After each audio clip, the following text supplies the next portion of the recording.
We're on. So hello. Thank you for joining us this evening if you're here in Australia, or this morning if you're over in the UK.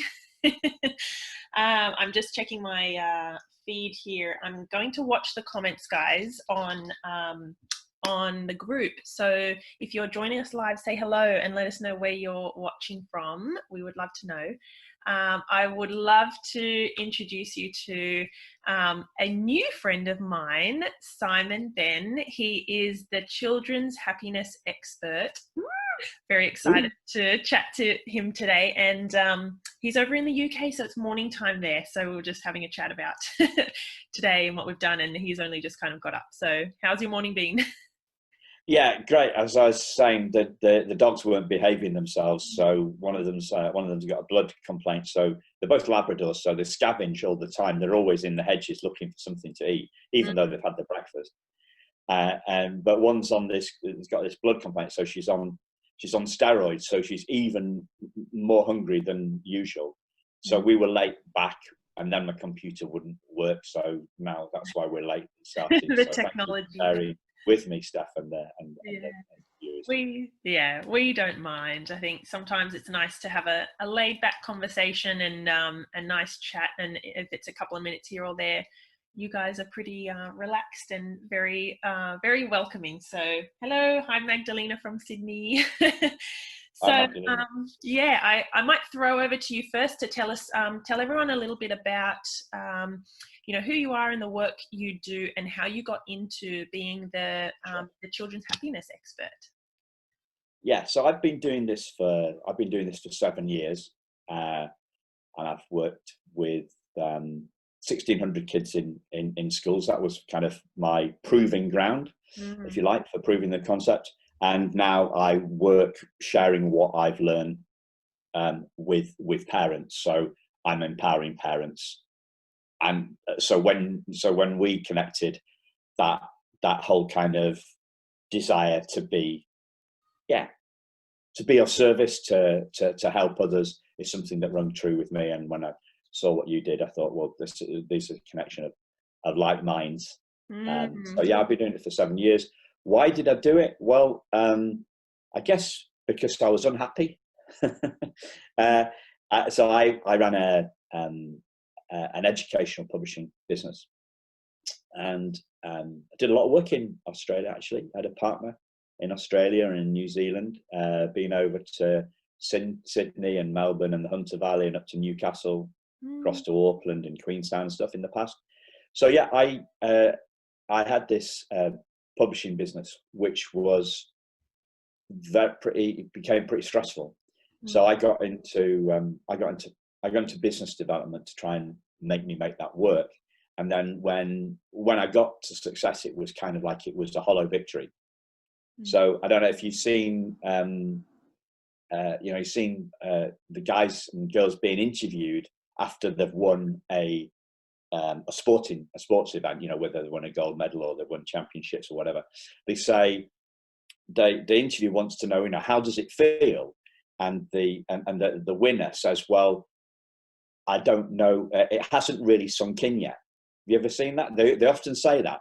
So that's because their expectations haven't been lived up to. They've thought that hitting this goal, winning this thing, whatever it is, this medal, this championship, or this relay race, whatever, Olympic gold, it hasn't sunk in yet, because it isn't as the anticipation is better than the actual actuality. Sorry, that's a bit early for long-winded words like that. So when I hit this success in business, the success eluded me for a long time, but it didn't make me happy. So then I kind of got into looking at what would, and exploring that. And I started doing that probably about 12, 13 years ago. And that led me to eventually becoming a children's happiness expert. So it was a desire to help others. Yeah. So it sounds like we sort of had similar themes in our past, in that we thought, with these skills, happiness, understanding emotions, being emotionally intelligent, for us as adults, it's really important. It's really critical in just well-being and mental health and happiness. And we both sort of thought, why aren't we doing this for the kids rather than waiting till we get to be adults and then do personal development or business development, you know? Yeah, that sort of thing. For me, it wasn't quite as logical as that. So I'd worked on some, and when I say happiness, I'm just using happiness for shorthand for mental health or emotional well-being. I'm not talking about la la la la la la la. You know, I'm not talking about that kind of deluded rubbish. You know, I'm not talking about that sort of stuff. You know, I'm not talking about trivial happiness. I'm talking about, yeah, what really sets us on fire, what gets us going. So I tried that. So I learned a load of stuff, and I tried to take that to help other small business owners, and they weren't kind of ready for it. And then I tried to take it into big business, and I got lots of interest because I used to sell to big business. So I know how to get, but then that didn't work out. And then it was, what am I going to do next? And then the kids idea came, and it was like, I started talking to kids and they loved it. And that's, they loved it. And all the kind of the rubbish that we have as adults, right, wasn't there in the kids. So I found it really inspiring how fast you can inspire a child. Yeah. Because, as you know, we're set in our ways. You know, I'm 53. I've got a baby face, but I'm 53. But you know, I'm sure you've seen the programs on telly about grumpy old men. Well, grumpy old men, they're set in their ways. Hopefully I'm not one of them, you know, but do you know what I mean? Hopefully I don't become one of them, but they're really set in their ways, and they're really set in their mind. Their mind is set. Whereas children's, I think the mindset is a not a great word. I was going to swear there, but I don't think it's a great word, because it implies that our minds are set. But as you'll know, children's minds are less set. And if we hold on to our, you know, the beliefs and the thoughts in our head and our identity and that sort of stuff, the less we hold on to that, the more fluid we are, the more flexible we are, then the more change happens. And kids don't do that. They're still naturally curious. They're still open to learning, if you engage them with what matters to them. You know, not what the school curriculum is that unfortunately schools have to teach, but what matters to them. They will become engaged, and their minds are so fluid. You know,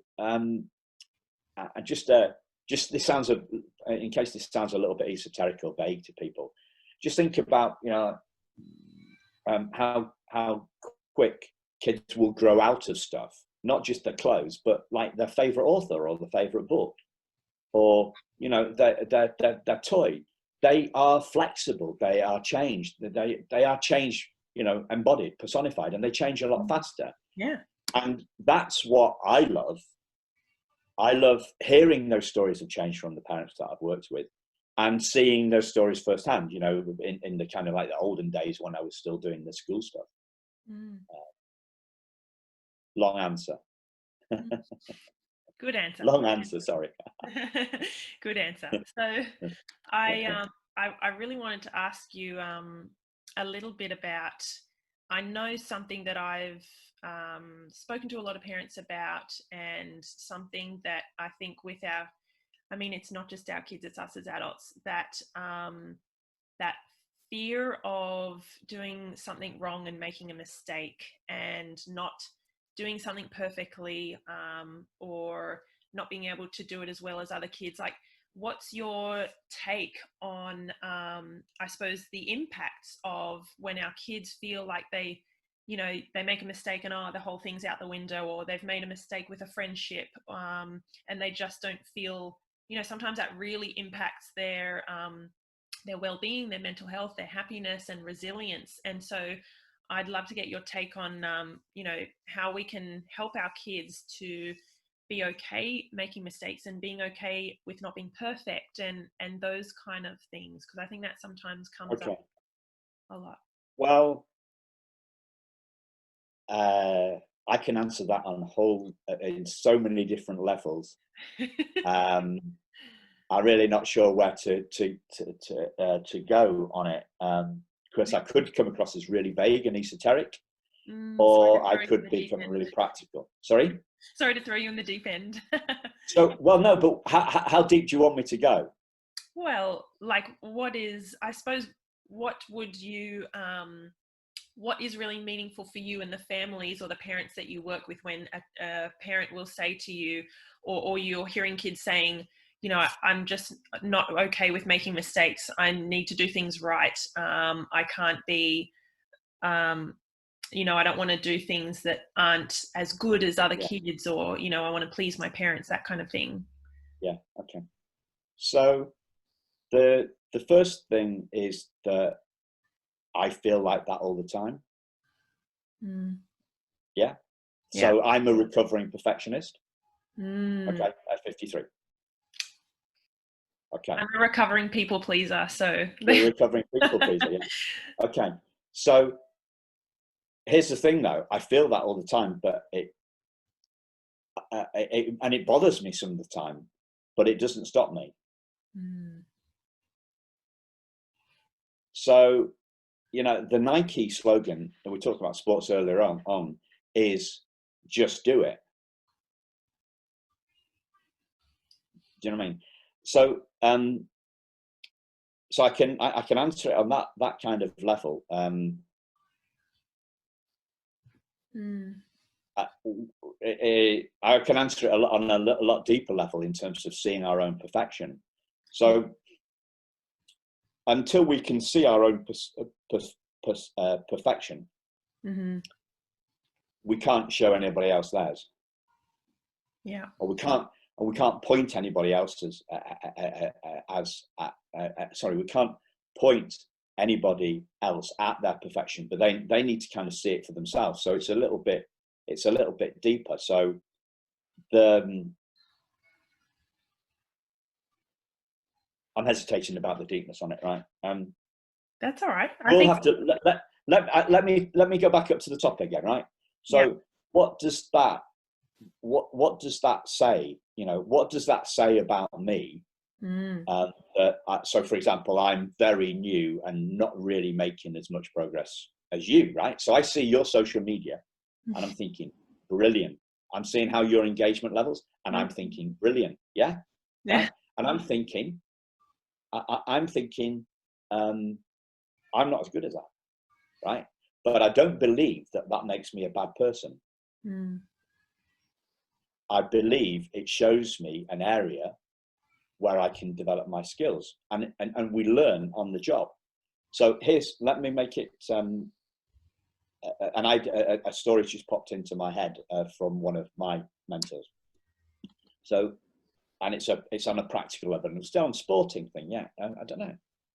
Swimming is really important to me. I know it's very important to the Aussies, isn't it? As is your rugby league and your rugby union, and you tend to whip the ponds, don't you? You definitely whip the ponds in the swimming pool. You definitely whip the ponds in the swimming pool.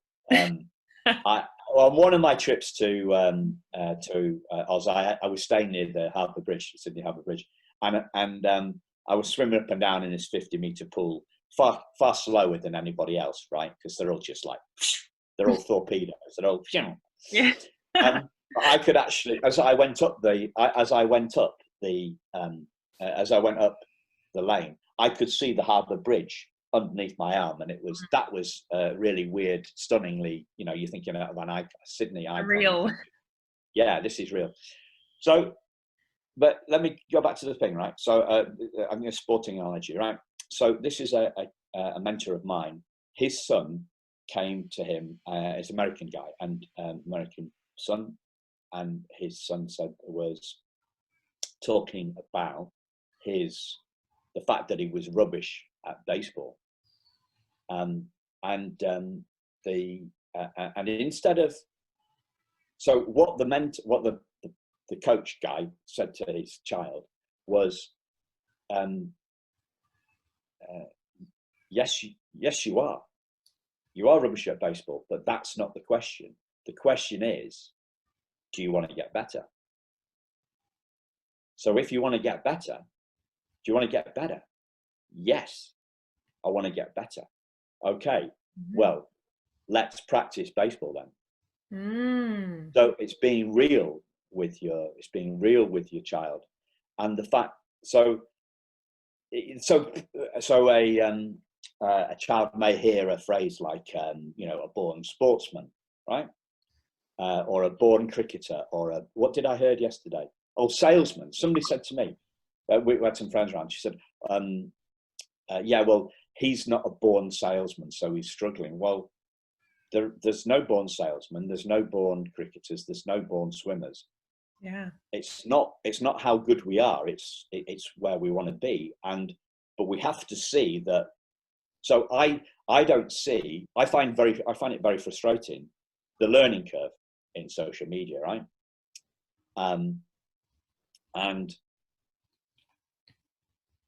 But I don't think that makes me a bad person. Yeah. So, but I see that for myself, and what we need to be able to do is we need to be able to help our children see that perfection. But they have to see that perfection for themselves. It's not what I say to you. It's what you hear. It's not what I point out to you. It's what you see. Whether I'm talking to you or whether it's you talking to your kids. I like that. I get from that as well. Something popped in my head when you were speaking about, if you are not good at something now or yet, then shift. It's like a shift, helping our kids to shift their focus from paying attention and giving their time and energy to what's wrong and what's not going right and what they're not good at and what is frustrating, and shifting that to look at where can I go from here? What can I do to get better? It's almost like that shift of, well, there's no point sitting in that pit. And this is like resilience stuff as well, isn't it? Bouncing back or bouncing forward, as sometimes I say. It's I always think, our kids and us as adults, we can sit for a little while thinking, this is hard, I don't enjoy it, it's not easy, or whatever they think. Allowing those feelings and those emotions, not trying to squash them down or ignore them or brush them under the rug, but then thinking, okay, well, what can I do about it? Do I want to be good? Do I need to practice? Like some action steps. Does that make sense? Yeah. Whereas one on that, I'd go deeper, and to reiterate what I said before, though, yes, yeah. So move out of the pit into action. Yes, definitely. I totally agree with that. But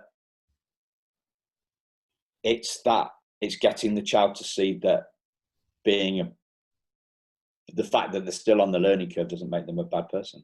Yeah. It's about, we get lost in the kind of the actions and the feelings and the thoughts and trying to change our mindset, right? And we don't go where the juice is. The juice is in the identity piece.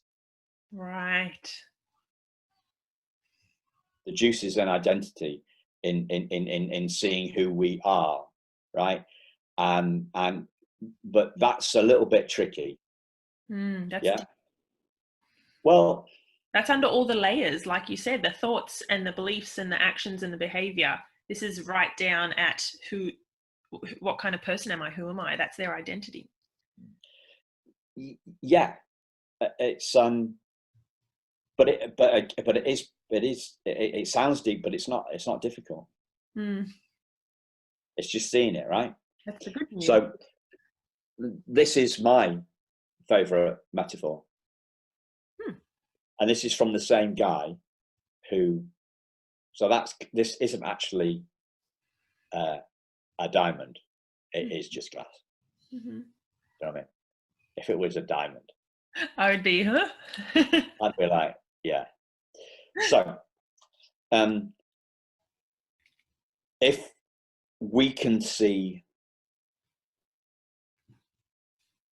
and going back to the perfectionist piece here, right? And they're not good enough and all that sort of stuff, not good enough yet. And that Carol Dweck book is great, but 350 pages to use the word, to explain the word yet is, I think, a little bit over the top for me. She's got a great philosophy, but nobody would buy a book that just said, well, you're not a good baseball player yet, but do you want to be? That's a very short book. It's a one sentence. But the power is in the question and the realization. So she takes 350 words to say that. The yet is a very big word. But we're talking here about children's abilities in a sport or in at school or anything like that. Now, where do we want to focus them? Do we want them, and how many parents and how many adults beat themselves up? And I did a podcast about this, not a podcast, I did a live about this yesterday, about parent guilt. Parent guilt, if we don't think we're good enough, right, how the hell are we going to persuade our kids to see their own perfection? It doesn't work. If we can't see our own perfection, then we can't point at it to kids because we don't believe it. Yeah. This is belief. This is not belief as in I believe, like not like a limiting belief, but like a belief. So I know, I have all sorts of rubbish flying through my head, right? But I know that and I know that everybody else has as well, whether they're 53, 8, 35, I don't know, don't know how you're, 28, 29, 30, I don't know, how old are you? Okay, it's rude, and so until we can see our own perfection, then how the hell are we supposed to see the fact that we are a diamond, that we are perfection, that we're born perfect? How on earth can we show our kids that? We can't. It's like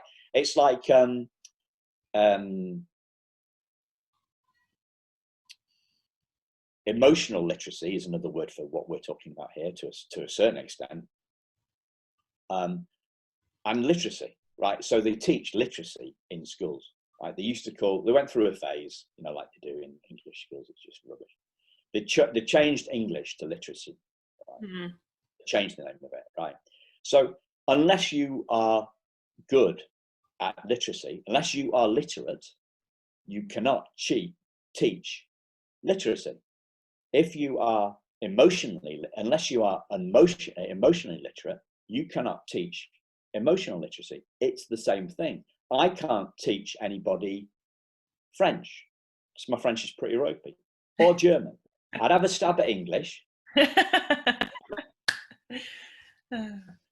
but I know how to. I know how to get kids to see their own perfection, and I know how to get parents to see their own perfection, and that's where the juice is. The juice is in the identity, but everybody's so focused on the behavior stuff. You can't change. Einstein said it, right? So you can't. I like to think of myself as an okay sort of brightish guy, but compared to Einstein, I don't really stack up on that. So,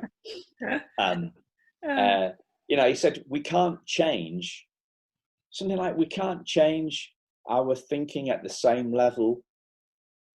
We can't change our behavior at the same level as the thinking that causes it. Something like that. Behavior's too low.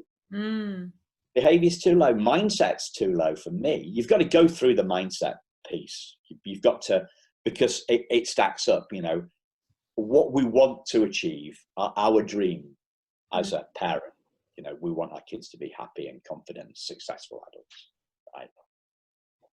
Right. So what do we need to do that? Well, loads of stuff. We need to learn stuff. Okay, so what's going to drive us to learn stuff? And I'm talking about degree courses. I'm talking about the simple, the facts of life, where our feelings come from, where our thoughts come from, and who we truly are. And who we truly are is a little bit vague. So I use the metaphor. The diamond. That's one of the, I use metaphors because this stuff is vague. Yeah. And it's abstract. It's, you know, I've used the word esoteric 3 times today. I don't usually use that word. I don't know why. I've swallowed a dictionary this morning. So. And it's not even, well, it is 9 a.m. now. So yeah. Yeah. That makes sense. Yeah, it does. And I think it's such, a lot of people don't talk at this level about kids or adults well-being and where that begins. You're right. So many of us and parents will come to me, and I will get messages and people saying, my kid's behavior is this, they're doing this, they are, you know, loud, noisy, rude, and what can I do? Can you send me some strategies? And it's at that, is it the bottom level or the outer level when you need to start at a totally different point? Does that make sense? Yeah, you need to go upstream. Upstream, yeah. Yeah, that's it. Upstream of the, you know, we do stuff because of the way we feel. We feel stuff because of the way we think. We think stuff because of the way we see that we are. Yes, you've hit the nail. I can literally see a little 4-point diagram. The behavior at the end is because of the way we feel, which is because of the way we think about ourselves, which is because of our way of being. And that's where it begins, right? Well, because of the way we see ourselves, you see. So the thing is that if you explain that as you explain that to parents, and as I learned it, whatever it was 12 years ago, maybe not 12, that bit, I'm not sure. Well, most of the time we're not choosing what we think. No. We're not choosing how we see ourselves. So then there's this whole industry of trying to change the way that we think. And that's not where the juice is. The juice is in the identity. The juice is in the identity, because most of us don't think that we are good enough because we have shit self-belief. Well, sorry, I said I wouldn't swear. That one slipped out. I don't swear when I'm working with kids, clearly. Right. So here's the thing. I can point this out to you till the cows come home. But unless you can see that, it's the depth that you see that. The depth of the you know, depth that any of us see it. That's where the change happens. That's what I find working with parents. With kids, you don't actually need to go that deep. But kids will take, that's the challenge I've had with my stuff is training by, if I train parents in my process, kids take you off piste. You've ever skied? You've ever been skiing? No. Okay. So you're familiar with the idea of a piste. Yeah. So a piste is a mountain with motorways carved out of the snow by a piste basher, right? And it's nice and smooth and it's easy to turn on it because the snow's all compacted, right? Off piste, the snow's deep and unless you're used to, most people learn on the piste, but off piste, it's really deep. And if you're used to one of the two things. So if I teach parents my process, which is going down the piste, the kids will lead them off piste by asking them silly questions and good questions and brilliant questions and insightful questions, all sorts of questions, right? So if I show parents my process and train them just in that, and they don't have the underpinning knowledge, when the kids take them off piste, the parent who's leading them is going to be lost, and then it's just going to end up in a load of confusion. Yeah, it falls apart. The wheels fall off. Sorry? The wheels fall off. Yeah. The wheels fell off the snow. Or the skids fall off the skidoo. or the skis fall off the peak. Yeah, okay, I love it. I love to mix a metaphor. Yeah. I love it. Metaphors. Metaphors are underrated. Metaphors are underrated, but metaphors are where it's at. Right? Metaphors are where it's at, especially for because it allows us to get into make the abstract real, and but the metaphor, because once it's real, then people have more chance of seeing it. So again, it's not what I point at to you or a parent that I'm having a conversation with. It's what they see, and a metaphor helps them see what I'm pointing at. Yeah, beautiful. It does. You're looking a bit, but it does make sense. Am I? We That's understand. really strange, because I'm thinking this is really fun. Because I've been doing a lot of mono. I've been doing a lot of stuff to camera recently. Like last week, I did about four Facebook lives, just as a broadcast. And I find they can be a little bit tricky. I prefer interaction. So I'm thinking, you're thinking that I'm looking a bit. I'm thinking, no, this is great. Because we'll have a different take. You see, that's the other thing, is that we all have a different take. We all have a different view of what's happening. Yeah. And so our child's view of what's happening is obviously very different to ours, because we're all seeing the world through our eyes, not through. Yeah. We have our own lens. Yes, 100%. Yeah. So before we go, because I feel like we could talk for I could pick your brain for a long time, but I won't keep you. It's probably a lovely morning there. I want to ask, unusually, yes, it is. Oh, good. I tell you what, let's do another one tomorrow, because it's forecast to be really horrible and rainy here tomorrow. So I'd love to come on again. Whether tomorrow, I'm just joking with that. But there's the thing. So I used to. So in case this is a little bit, I use the weather metaphor quite a lot, actually. Okay, so in terms of thoughts and feelings and that. Okay, so we believe, and I believed for the first 40 odd years of my life, that the weather determined our mood. How would that actually work? I know. Right? So how would that actually work? So that means that I go out and walking the dog, the raindrop hits my head, it falls down, it goes over my ear, right? It goes up my ear canal, and the water gets to my brain, and the brain thinks, I'm going to send a feeling down to my heart, where our feelings come from, that I don't like this weather, or that this weather's miserable. I mean, how would that even work? But we're so brought up on the fact that wow, come to Australia, you Poms, it's always raining, you should be on Bondi, and so and as as in the in the middle of England, oh, you Scots, it's so cold up there, why don't you come down here, we have better weather than you. It's like, and better weather makes us happier. We're all falling for a very compelling illusion. Yeah, it's an illusion, definitely. It's a projection. Yeah, illusion, projection. Yeah. Okay, sorry. What were we talking about? You said before we wrap up, and then I jumped in with another like hopefully a little bit of a simple way of understanding.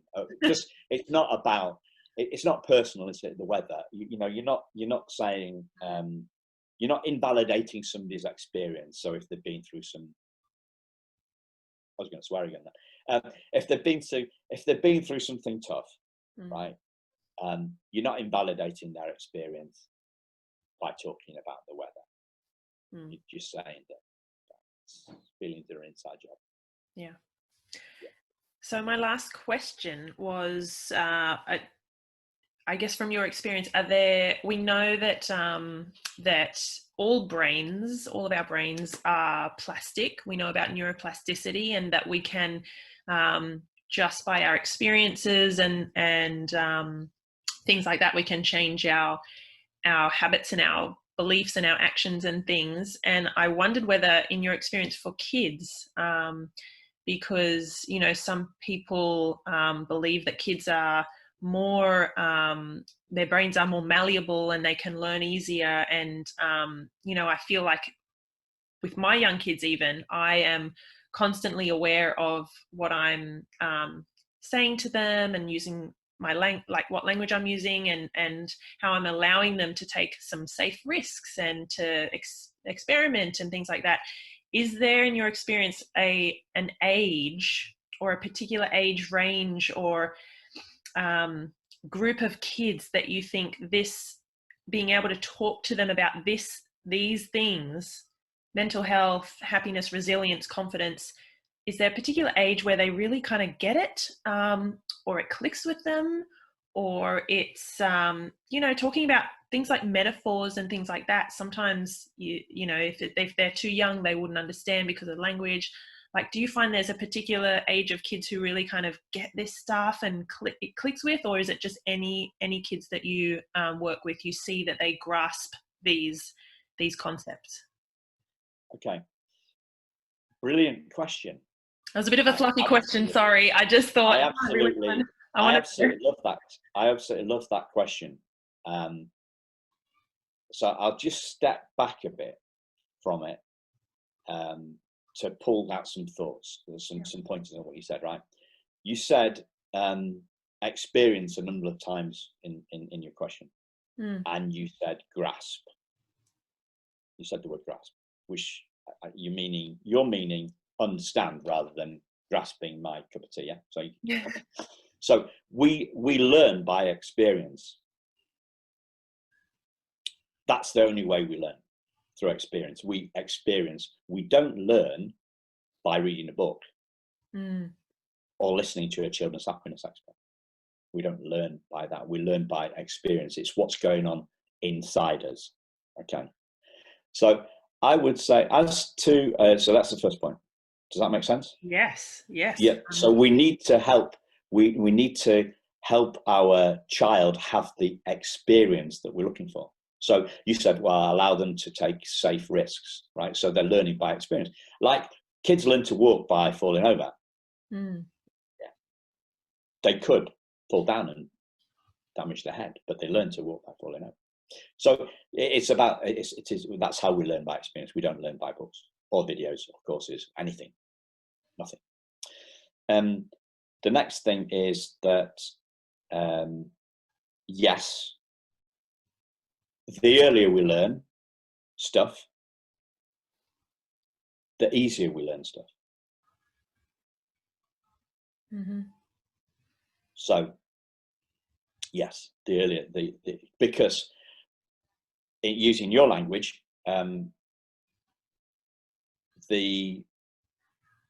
what's the opposite of plastic? Brittle.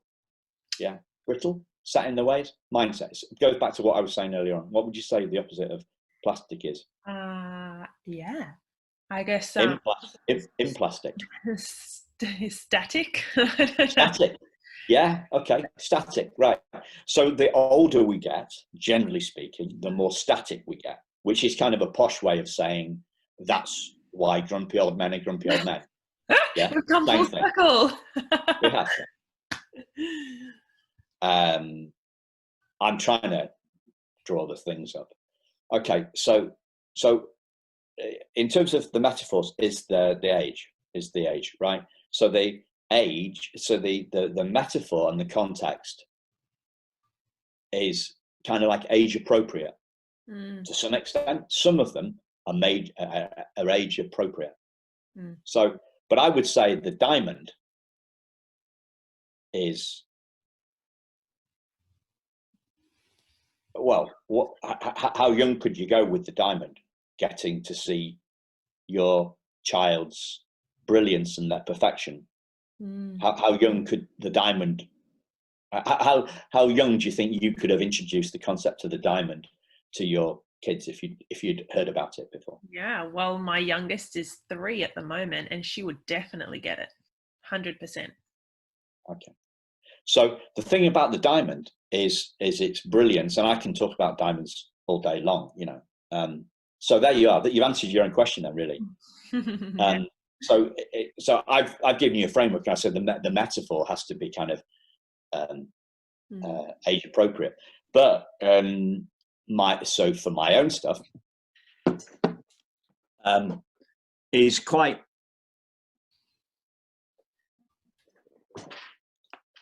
This is my concept. And the juicer. Okay.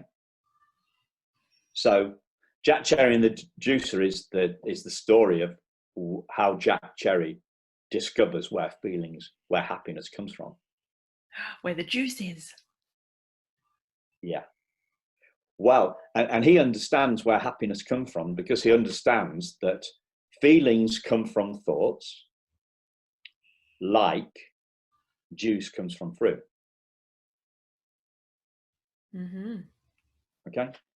So that's quite age specific. So if I showed that to a 14-year-old, they'd go, "That's for kids." Yeah. Yeah. But if I, so some metaphors, it depends on the context and the metaphor. So if I said to you, feelings come from thoughts, I said to an adult, they say, "Yeah, okay, I get it. So you're talking about positive thinking, Simon." Well, no, I'm not actually. And then they'll say, "Well, I get it. I get that feelings come from thoughts." Yes, I get that. And then they would talk about something like the weather.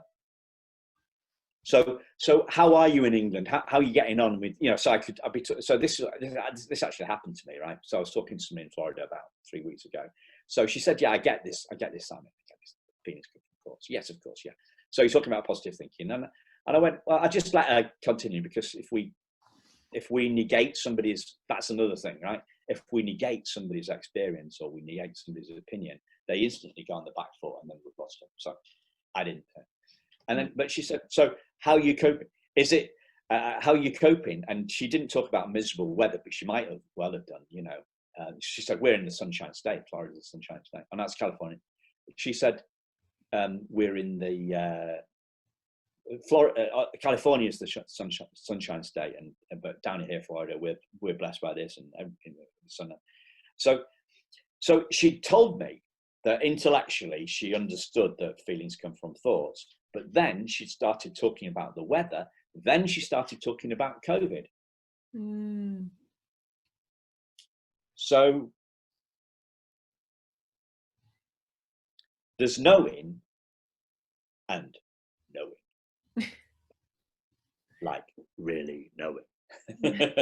Sorry, that's a bit spooky, but do you know what I mean? It's not about an intellectual understanding, it's about experiencing something. So we can learn all the stuff that we want about, read all the books about riding a bike that we want, but we learn by experience.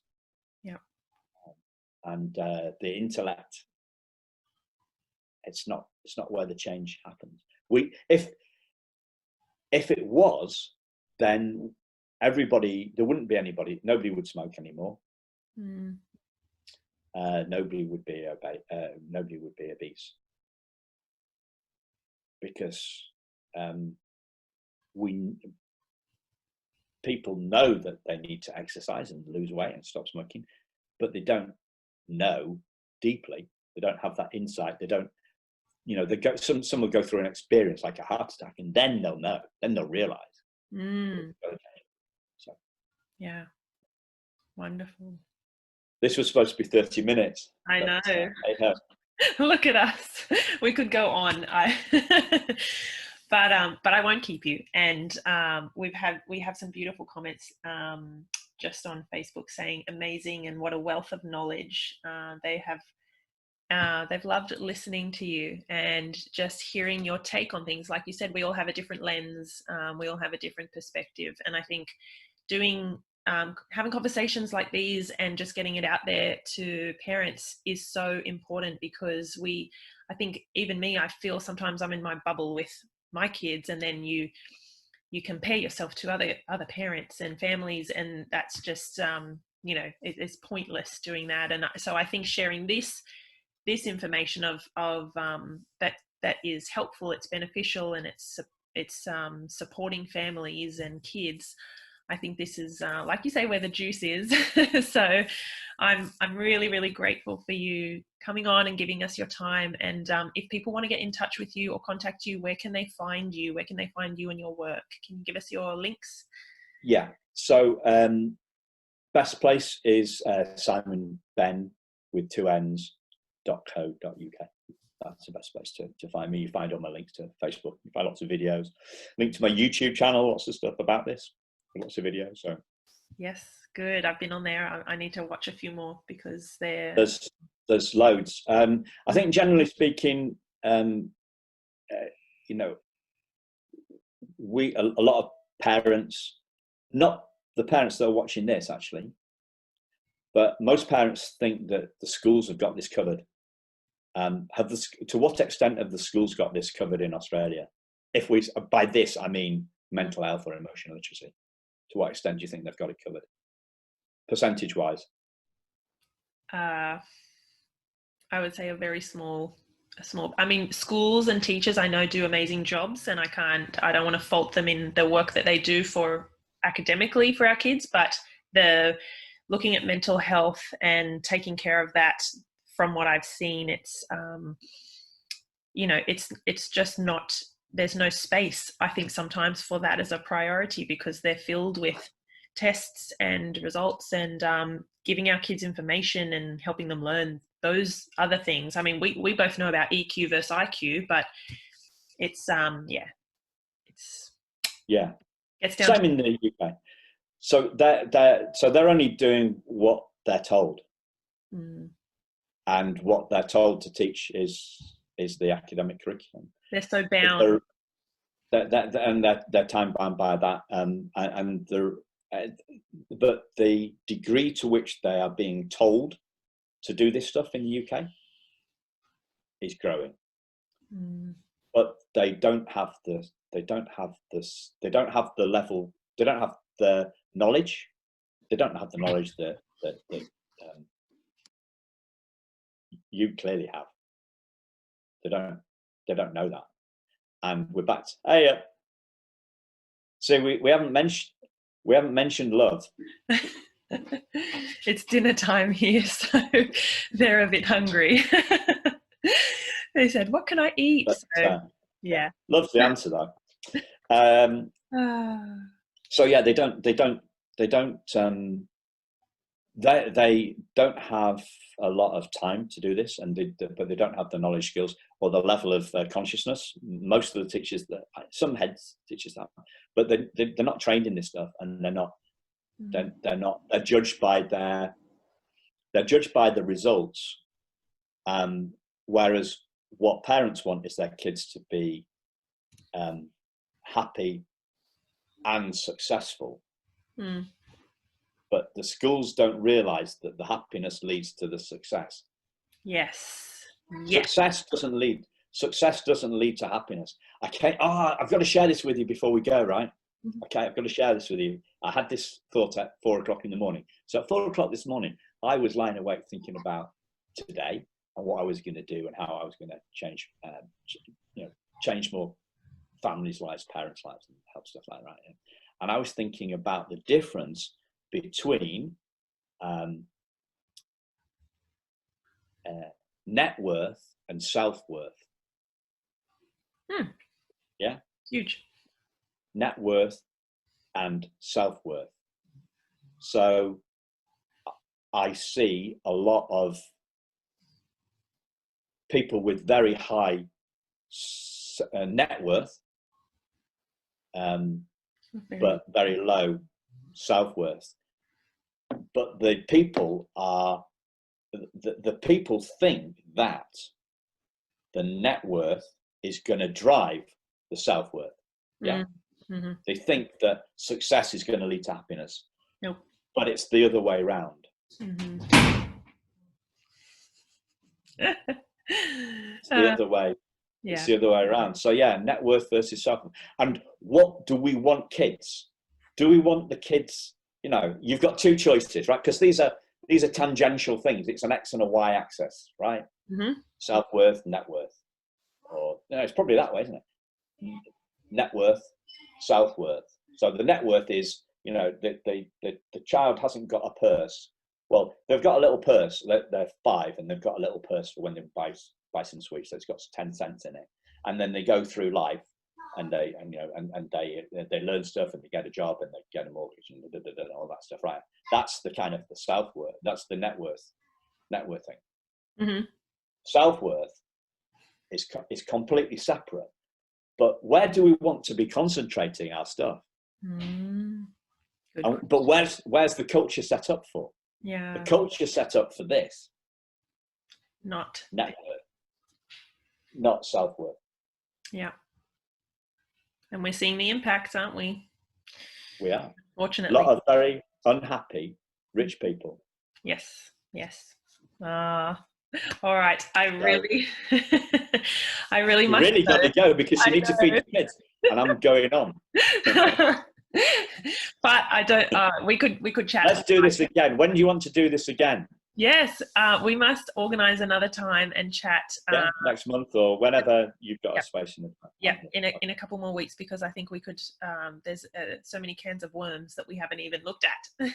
Yeah. Well, have a chat to the viewers, chat to your viewers and your clients, and see what they'd like to explore. And I'd be very interested in the level that I've been talking about here, because I've tried to keep it practical, with the baseball stuff, and to explore the deeper stuff as well. I'd be very interested to hear where the level is. I think, because that's really important when we're talking about this stuff to our kids. We need to get the level. We need to get the metaphor right for the child, and we need to get the level of conversation when you and I are talking. Especially for me, I'm obsessed with this level. Oh no, am I being too esoteric? Anyway, I'm going. I'll let you get going.